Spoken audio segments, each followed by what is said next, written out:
Hay un metal dentro del cuerpo de cientos de millones de personas en este momento, y esas personas no lo saben, o si lo saben, no entienden realmente lo que significa. No es un dispositivo temporal, no es algo que el cuerpo vaya a expulsar con el tiempo. Es un metal que está fusionado con el hueso vivo, que el tejido óseo abrazó por su propia cuenta, y del que ya no puede separarse sin destruirse a sí mismo. Y lo más extraño de todo esto no es que esté ahí dentro. Lo más extraño es que el cuerpo humano, ese sistema que lleva cientos de millones de años perfeccionando su capacidad de detectar y destruir todo lo ajeno, simplemente decidió ignorarlo, como si ese metal siempre hubiera pertenecido ahí, como si fuera parte del plan original. Yo llevo tiempo pensando en esto, y cuanto más lo pienso, más incómodo me siento, porque hay algo en esta historia que no encaja con ninguna idea cómoda que tengamos sobre dónde termina nuestro cuerpo y dónde empieza el mundo exterior. Esa línea que siempre dimos por obvia, la piel como frontera definitiva entre lo vivo y lo fabricado, resulta que no es tan clara como parecía.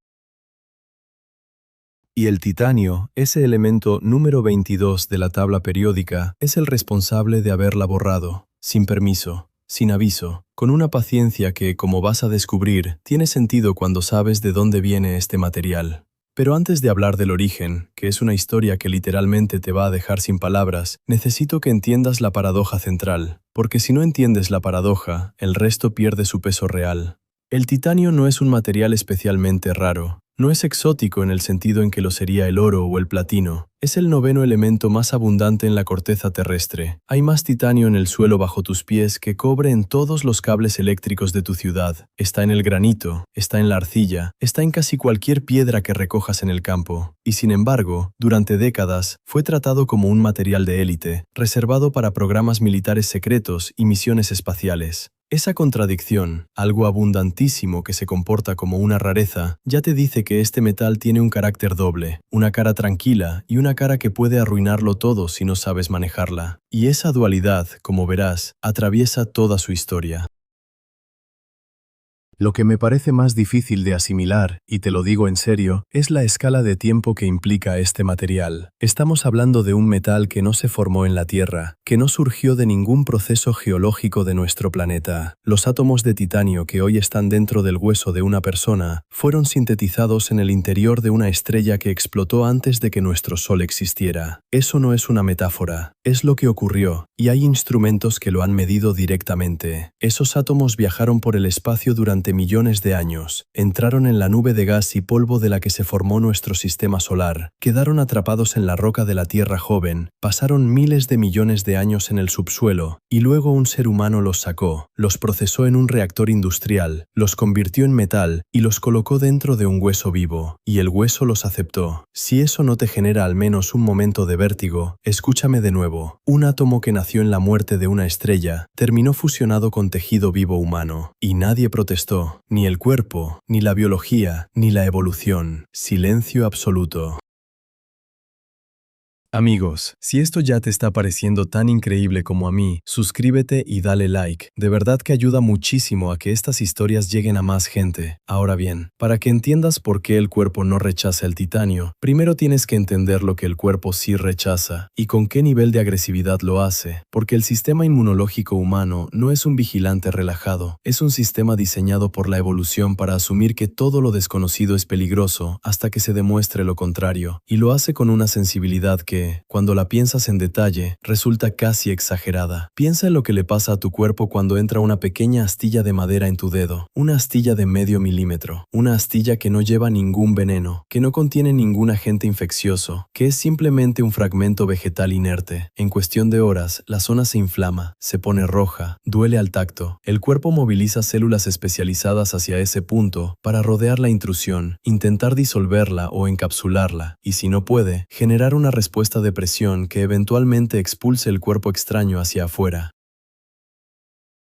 Todo ese proceso, toda esa maquinaria compleja y costosa en términos de energía, se activa por un pedazo de madera, inofensivo, inerte, solo porque es desconocido. Ahora imagina lo que debería pasar cuando introduces un implante metálico del tamaño de un tornillo directamente dentro del hueso, no fuera del cuerpo, dentro, en contacto directo con tejido vivo, con vasos sanguíneos, con células inmunológicas que patrullan esa zona constantemente. Con otros metales, eso es exactamente lo que pasa. El acero inoxidable cobre, por ejemplo, genera inflamación crónica en el tejido circundante. Las aleaciones de cobalto liberan iones metálicos que se filtran hacia los tejidos y aparecen en los análisis de sangre. El níquel provoca reacciones alérgicas en una parte significativa de la población, incluso en cantidades pequeñas. El cuerpo detecta esas sustancias, las identifica como amenaza y responde. Es lo que hace, es lo que siempre ha hecho. Con el titanio no pasa nada de eso. Ninguna inflamación, ninguna liberación de iones detectables en sangre, ninguna respuesta alérgica.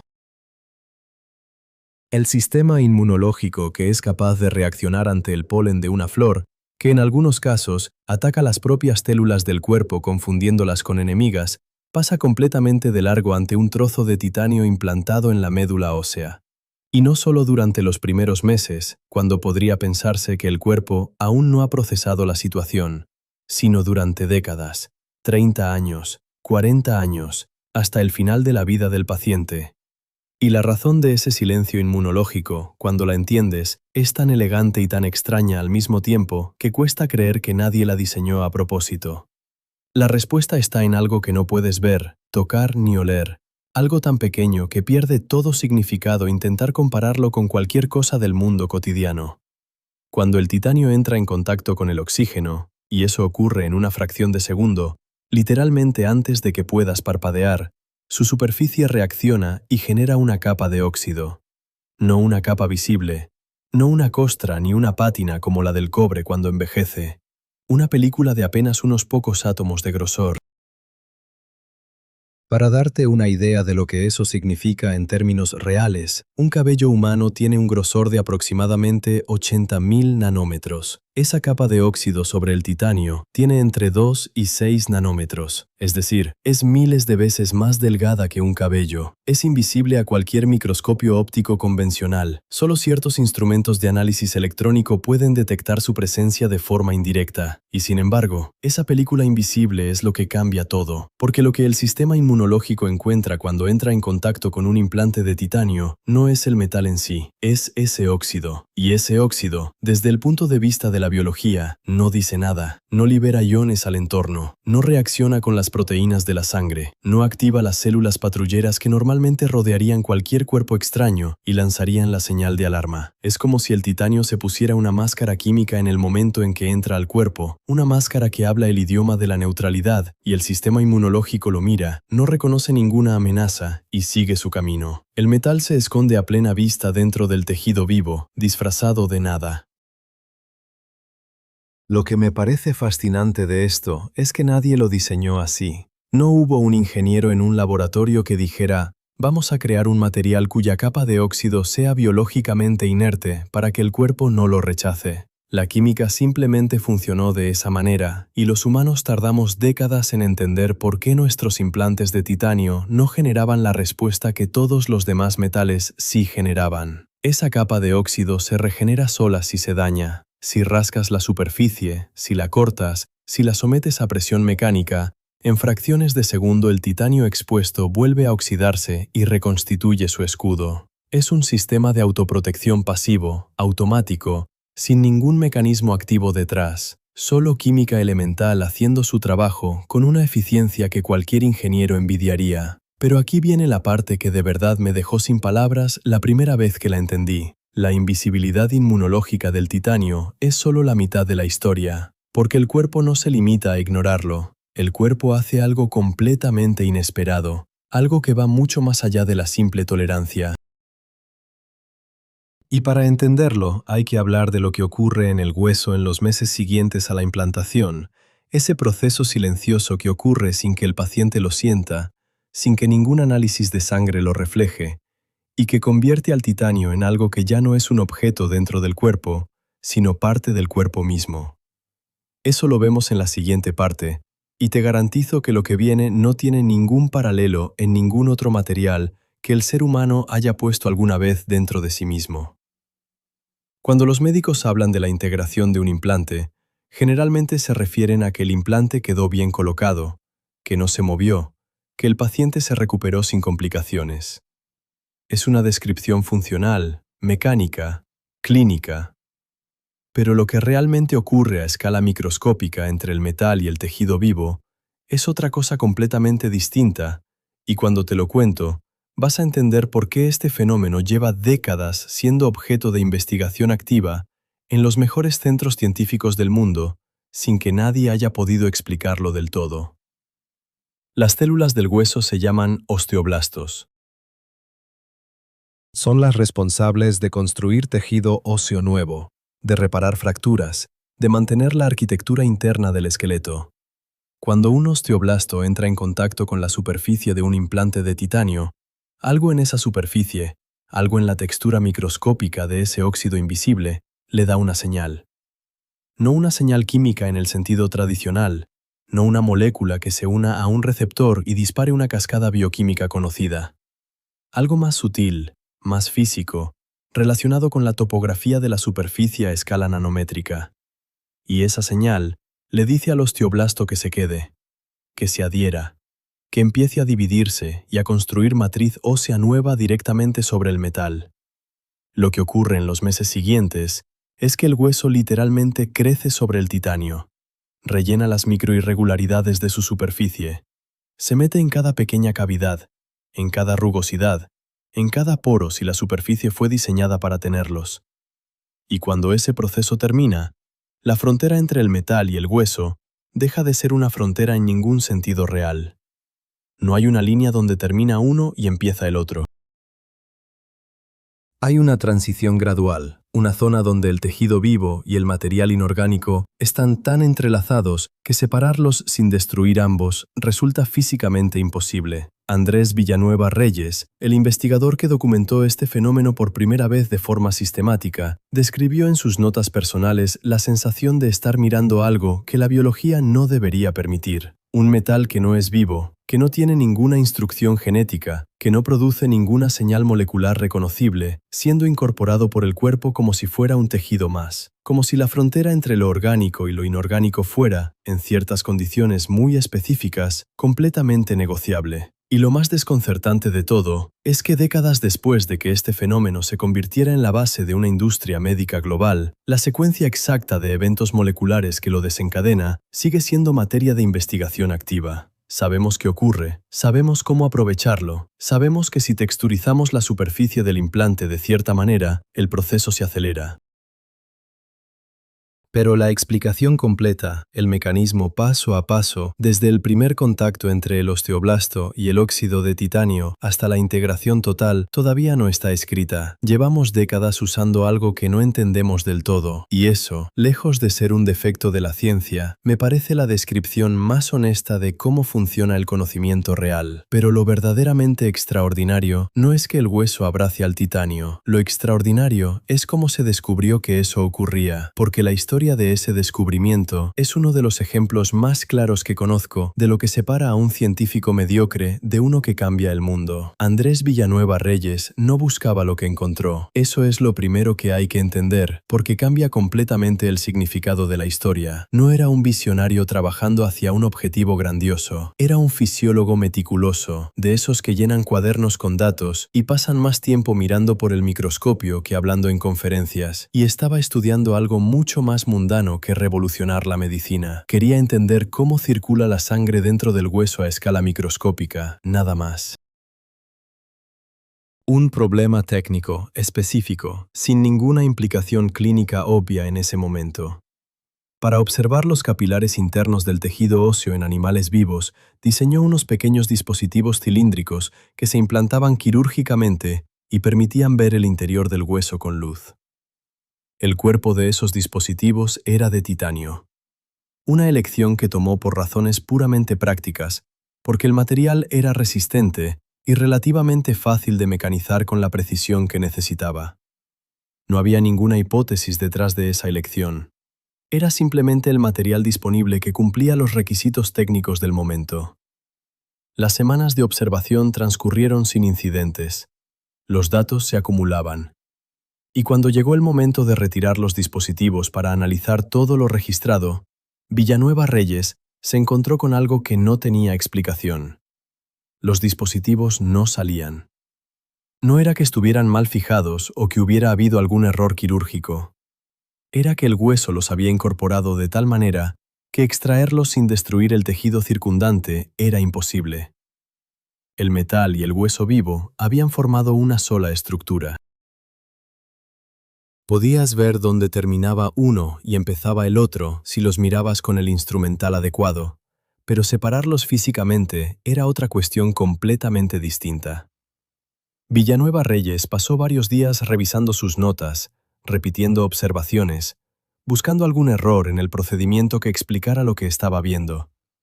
No encontró ninguno. Y en algún momento de ese proceso, en lugar de concluir que el experimento había fallado, formuló la pregunta que cambió todo. No se preguntó cómo arreglarlo, se preguntó qué significaba. Esa diferencia entre buscar el error y buscar el significado es exactamente lo que separa un descubrimiento de un callejón sin salida. Lo que siguió fueron años de trabajo sistemático. Variar la textura de la superficie del titanio y observar si eso cambiaba la velocidad o la intensidad del proceso. Probar distintos tiempos de contacto. Documentar cada resultado con la misma meticulosidad con la que había documentado sus observaciones sobre la microcirculación. Construir una base de datos lo suficientemente sólida como para que los resultados hablaran solos, sin necesidad de que nadie confiara en su palabra. El primer paciente humano que recibió un implante diseñado deliberadamente para integrarse con el hueso era un hombre con una condición que le impedía masticar con normalidad desde que era joven, algo que había afectado cada comida de su vida durante décadas. Los tratamientos convencionales disponibles en ese momento no daban resultados duraderos en su caso. Villanueva Reyes le colocó varios implantes en la mandíbula. Funcionaron. Siguieron funcionando durante décadas, hasta la muerte natural del paciente, sin un solo episodio de rechazo ni pérdida de fijación. Cuando Villanueva Reyes presentó sus datos acumulados ante una audiencia internacional de especialistas, el escepticismo fue casi unánime. La idea de que un metal pudiera integrarse permanentemente con el hueso vivo contradecía todo lo que esa comunidad creía saber sobre cómo el cuerpo interactúa con materiales externos. Les costó años aceptarlo, pero los datos seguían ahí, acumulándose, replicándose en otros centros, y la evidencia terminó siendo demasiado pesada para seguir ignorándola. Hoy esa industria mueve miles de millones cada año. Y en su base hay un dispositivo que no pudo extraerse, y un científico que en lugar de tirarlo a la basura, se quedó mirándolo durante días, preguntándose qué estaba viendo realmente. Pero hay algo que casi nadie menciona cuando cuenta esta historia, y es que incluso hoy, con toda esa industria funcionando, con millones de implantes colocados cada año, la explicación molecular completa de por qué el hueso abraza el titanio de esa manera sigue siendo incompleta. Llevamos décadas aprovechando un fenómeno que no entendemos del todo, y eso tiene sentido cuando sabes de dónde vienen realmente los átomos de ese metal. Esto va a sonar a exageración, pero te juro que no lo es. Los átomos de titanio que están ahora mismo fusionados con el hueso de millones de personas en este planeta son más viejos que la Tierra, no un poco más viejos, significativamente más viejos. Y para entender eso, hay que alejarse mucho de cualquier laboratorio o quirófano y mirar hacia un lugar donde las escalas de tiempo y energía superan cualquier cosa que el cerebro humano pueda procesar de forma intuitiva. Cuando el sistema solar se estaba formando, hace unos 4.500 millones de años, comenzó como una nube enorme de gas y polvo que se fue comprimiendo lentamente bajo su propia gravedad. En esa nube había hidrógeno, helio y también elementos más pesados, entre ellos el titanio. Pero esos elementos más pesados no se formaron ahí, llegaron de afuera. Fueron el legado de estrellas que habían existido antes que nuestro Sol y que habían muerto de maneras violentas, dispersando su contenido al espacio interestelar. El titanio no puede formarse en estrellas comunes como nuestro Sol. Requiere condiciones de temperatura y presión que solo existen en un tipo muy específico de estrella, una estrella masiva en los últimos instantes de su vida. Cuando una estrella así agota su combustible nuclear, su núcleo colapsa en una fracción de segundo. La materia de las capas externas cae hacia el centro a velocidades enormes, rebota contra el núcleo colapsado y sale disparada hacia afuera en una explosión de una violencia que no tiene ningún equivalente en el universo cotidiano. En la onda de choque de esa explosión, bajo condiciones de temperatura que superan en cientos de veces las del interior de nuestro Sol, se sintetizan elementos pesados, entre ellos el titanio. Lo extraordinario es que esto no es una teoría sin respaldo. Hay telescopios que han apuntado hacia los restos de explosiones estelares relativamente recientes y han detectado directamente la emisión de titanio radiactivo, un isótopo específico con un periodo de vida de unos 60 años. El hecho de que todavía sea detectable en esas nubes de gas en expansión significa que fue sintetizado en el momento de la explosión, porque si hubiera existido antes, ya se habría desintegrado. Es una firma directa, instrumental, medida, del nacimiento del titanio en la muerte de una estrella, no una inferencia, una medición. Esos átomos viajaron por el espacio durante millones de años, entraron en la nube de la que se formó nuestro sistema solar, quedaron atrapados en la roca joven de la Tierra, pasaron miles de millones de años en el subsuelo, y luego un ser humano los extrajo, los procesó y los puso dentro de un hueso vivo.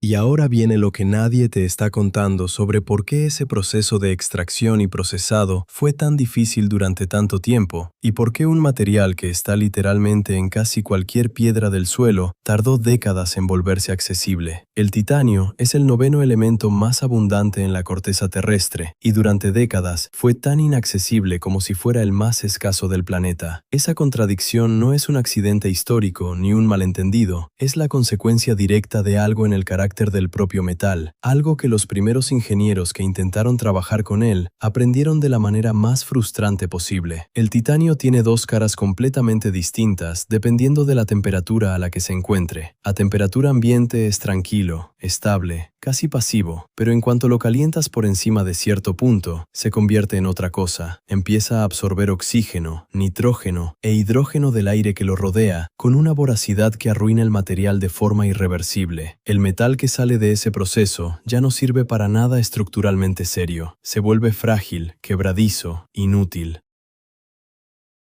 Eso significa que fundirlo y procesarlo en caliente, que es exactamente lo que hay que hacer para convertirlo en metal utilizable, solo puede hacerse en vacío completo o en una atmósfera de gas que no reaccione con nada. Y montar esa infraestructura, mantenerla, controlarla en cada paso del proceso, tiene un costo que no tiene ningún punto de comparación con lo que cuesta fundir acero convencional. Un horno de acero es una tecnología robusta, barata, conocida desde hace siglos. Un reactor para titanio es otra categoría completamente distinta. Y eso es solo el problema del procesado en caliente. El problema de la extracción empieza antes, en la mina. En la naturaleza el titanio nunca aparece como metal puro, siempre está atrapado en minerales, combinado con oxígeno y otros elementos. Los principales son la ilmenita, que es una combinación de óxidos de hierro y titanio, y el rutilo, que es prácticamente óxido de titanio puro. Para liberar el metal de esas estructuras, hay que pasar por una serie de reacciones químicas en cadena, cada una con sus propios requisitos de temperatura, presión, materiales y control.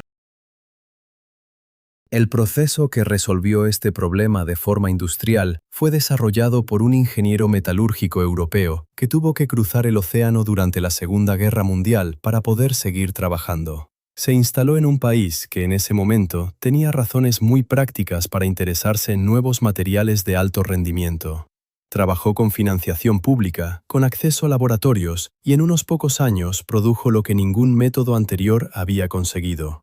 Metal de titanio con una pureza suficiente para aplicaciones estructurales reales, fabricado de forma reproducible, en cantidades que iban más allá de unos pocos gramos de laboratorio. El proceso que diseñó funciona en dos etapas. En la primera, el mineral de titanio se trata con cloro a alta temperatura en presencia de carbón. El resultado es tetracloruro de titanio, un líquido incoloro a temperatura ambiente con un olor acre y penetrante que fuma en contacto con la humedad del aire. Ese líquido tiene una propiedad crucial. Puede purificarse por destilación con una precisión que los minerales sólidos no permiten.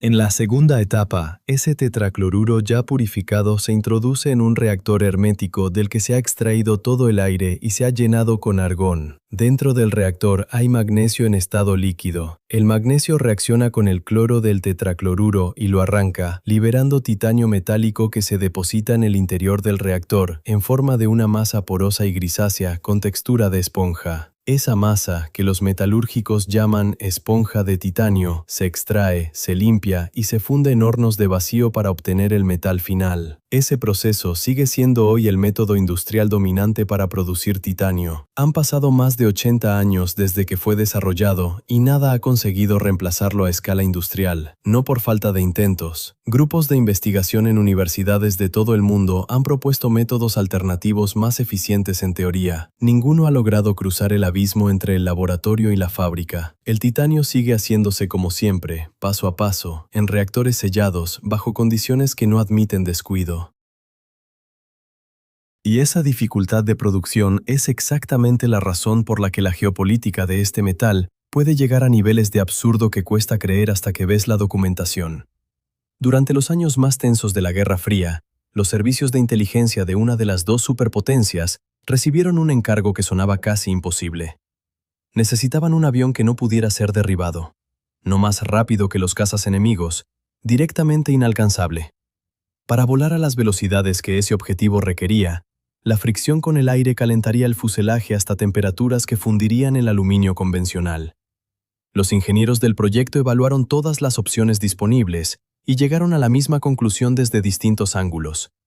El único material que ofrecía la combinación necesaria de resistencia mecánica, ligereza y tolerancia al calor era el titanio. Más del 80% de la estructura del avión tendría que ser de ese metal. El problema era inmediato y tenía un filo irónico que todavía hoy resulta difícil de asimilar. El país que necesitaba ese titanio no producía suficiente de la calidad requerida. Y el único proveedor en el mundo con capacidad real para suministrar los volúmenes necesarios era precisamente su rival principal, el país contra el que ese avión estaba siendo diseñado para operar. Comprar directamente era imposible. Las relaciones comerciales entre las dos superpotencias en ese momento no incluían intercambios de materiales estratégicos, y aunque los hubieran incluido, nadie iba a vender a su adversario el material para un avión espía. La solución fue construir una ficción. Se creó una red de empresas registradas en países que no tenían ninguna implicación directa en el conflicto. Esas empresas presentaban contratos de compra que parecían destinados a usos completamente ordinarios. Nada que levantara sospechas en un primer examen. Y a través de esa cadena de intermediarios, el titanio llegaba a los talleres donde se estaba construyendo el avión. El país vendedor no tenía ni idea. Sus exportaciones de titanio seguían un flujo que en los registros parecía perfectamente normal, con destinos que no señalaban hacia ningún programa militar enemigo.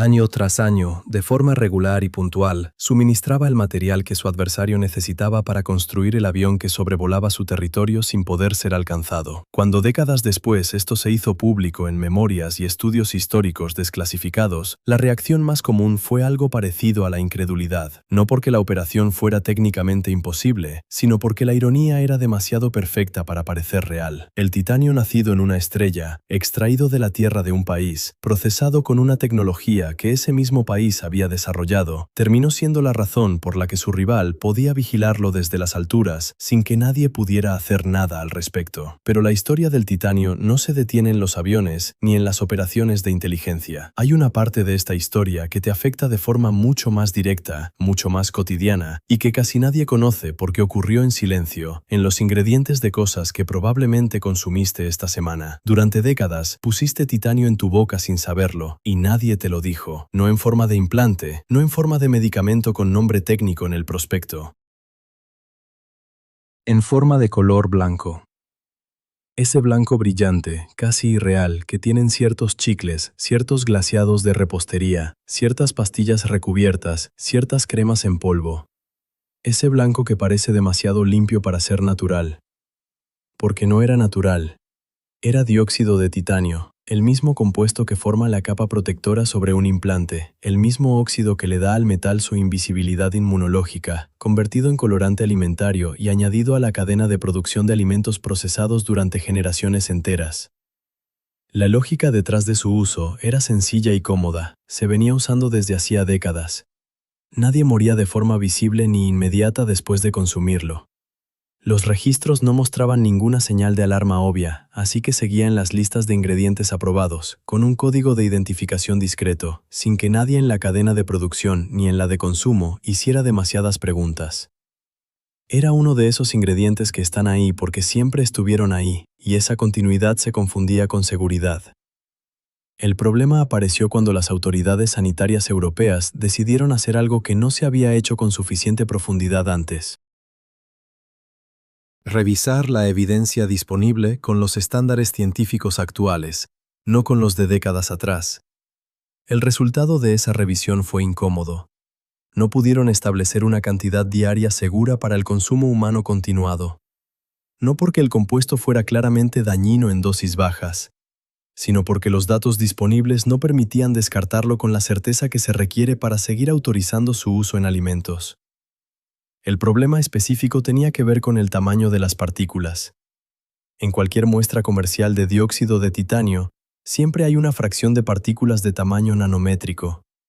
Y las nanopartículas se comportan de forma diferente a las partículas normales del mismo material. Pueden cruzar barreras biológicas que las partículas más grandes no pueden atravesar. Estudios realizados en laboratorio mostraron que las nanopartículas de dióxido de titanio, en contacto con células, eran capaces de penetrar el núcleo celular y generar daño en el material genético. El término técnico que usaron los reguladores en su informe fue potencial genotóxico. Eso no equivale a una afirmación directa de que el compuesto cause problemas de salud graves. Significa que el riesgo no puede descartarse con los datos disponibles, y cuando no puedes descartar el riesgo y tampoco puedes establecer un nivel seguro de exposición, la conclusión lógica es que no debería estar en la comida. La prohibición llegó en Europa. Los fabricantes tuvieron un periodo de transición para retirar del mercado los productos que lo contenían. Hoy, en esa región, el dióxido de titanio como aditivo alimentario es ilegal. En otras partes del mundo, sigue siendo perfectamente legal y sigue estando presente en productos de consumo cotidiano. Dos regulaciones completamente distintas para el mismo compuesto, en el mismo momento histórico, aplicadas a la misma población global. Y lo que hace que esta situación sea todavía más extraña es que mientras todo eso ocurría, el dióxido de titanio estaba siendo investigado como herramienta para algo completamente opuesto a causar daño. Estaba siendo explorado como una forma de destruir células tumorales desde dentro, usando luz como mecanismo de activación. El mismo compuesto que se prohibió en el glaseado de un pastel estaba siendo inyectado en tejido tumoral en estudios de laboratorio y en las primeras fases de ensayos clínicos. La idea es que las nanopartículas de dióxido de titanio, cuando se iluminan con luz de cierta longitud de onda, generan moléculas altamente reactivas que atacan y destruyen las células que las rodean. Si esas nanopartículas están dentro de una célula tumoral cuando ocurre la activación, la célula muere. Si están en tejido sano, no pasa nada porque no hay activación fuera del área iluminada. Es una forma de ataque localizado, controlado, sin los efectos secundarios sistémicos que tienen los tratamientos convencionales. Los resultados en modelos de laboratorio y en primeras fases clínicas son, según los investigadores que los publican, prometedores. No es una cura, no es algo disponible en ningún hospital hoy mismo, pero la dirección es clara. El mismo material que alguien prohibió en tu chicle podría estar, en unos años, dentro de un protocolo para tratar ciertos tipos de tumores. Eso es el titanio. Un material que en una forma te cura el hueso, en otra forma te espiaba en la comida, y en otra forma más podría convertirse en una herramienta contra el cáncer. Todo al mismo tiempo, todo con el mismo elemento número 22. Y cuando juntas todo eso con lo que ya sabes de esta historia, el origen estelar, la integración ósea, la operación de inteligencia, el proceso industrial que nadie ha podido mejorar en 80 años, lo que emerge no es la imagen de un material pasivo que los humanos usan a su conveniencia, es la imagen de algo que tiene una presencia en la historia humana mucho más amplia y mucho más activa de lo que cualquiera estaría dispuesto a admitir en voz alta. Y eso nos lleva al presente, a lo que está ocurriendo ahora mismo en laboratorios y quirófanos, y que convierte todo lo anterior en el prólogo de algo todavía más difícil de asimilar. Hoy hay personas que controlan un cursor en una pantalla usando solo el pensamiento. No es ciencia ficción, no es un experimento con animales.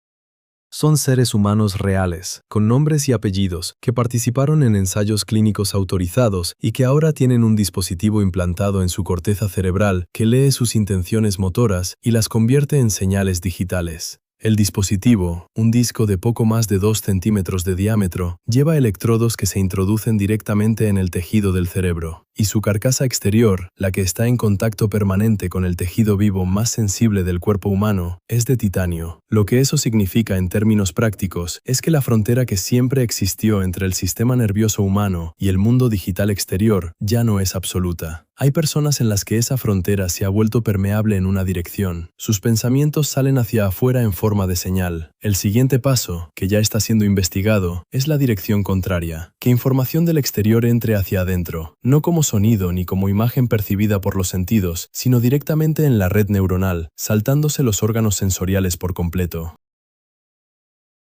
Mientras tanto, en otro campo completamente distinto, cirujanos de varios países están implantando vértebras fabricadas capa a capa por máquinas de impresión de metal, diseñadas a partir del escáner exacto de la columna del paciente, con una porosidad calculada para que el hueso circundante crezca dentro de la estructura del implante de la misma manera en que lo haría con hueso natural. Los resultados en términos de velocidad de integración y estabilidad a largo plazo son superiores a los de los implantes convencionales fabricados por métodos tradicionales. La impresión de hueso artificial en titanio no es una tecnología experimental, es una realidad clínica en uso activo. Y lo que conecta todo esto, el implante neural, la vértebra impresa, el marcapasos que regula el ritmo cardíaco, el implante de cadera que lleva décadas en su lugar sin que el cuerpo lo haya molestado nunca, es siempre el mismo material, el mismo elemento número 22, el mismo óxido invisible de apenas unos átomos de grosor que convenció al sistema inmunológico de que no había nada que ver ahí. La frontera entre el cuerpo humano y la tecnología no fue eliminada por una decisión filosófica ni por un debate ético. Desapareció de forma gradual, operación a operación, implante a implante, sin que nadie declarara formalmente que había ocurrido algo irreversible. Y el titanio, que existía antes que la Tierra, que sobrevivió la muerte de una estrella, que pasó miles de millones de años en el subsuelo esperando sin prisa, está en el centro de ese proceso. No como herramienta pasiva, como el material que hizo posible que la biología y la tecnología empezaran a hablar el mismo idioma. Cuando muera la persona que lleva un implante de titanio en el hueso, ese metal seguirá ahí durante un tiempo. Luego volverá al suelo. Con el tiempo volverá a la roca. Y cuando nuestro Sol llegue al final de su vida y expanda sus capas externas hacia el espacio, esos átomos saldrán de nuevo al cosmos, como salieron de la estrella que los creó, listos para entrar en el siguiente ciclo, en la siguiente nube de gas, en el siguiente planeta, en el siguiente ser que un día los necesite para algo que todavía no podemos imaginar. La lección que me quedó de todo esto no es sobre el titanio en sí.